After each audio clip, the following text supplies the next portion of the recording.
the highest level. The Meghalaya government has sanctioned and regularized the 30 policemen posted on Mukroh Outpost. Informing this, Chief Minister Conrad K. Sangma said that the state government have already sanctioned border outposts in sensitive areas along the interstate border with Assam. He also clarified that the police outpost is in Barato while the border outpost is in Mukroh.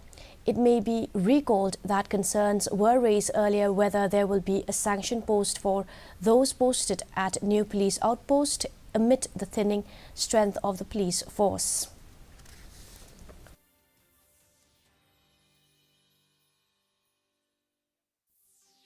The border has been sanctioned now, and all the people have been sent. In fact, in Mukroh already the 30 people who were posted. A platoon was posted there, and now that has been regularized. So, which means now it's a permanent post. Earlier, whenever the border outpost was set up, it was as a decision at the department level, which means that people were transferred from one location to another location without actually creating sanction post.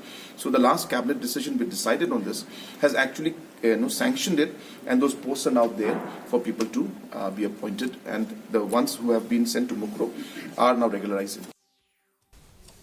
The Water Resource Department, along with the heads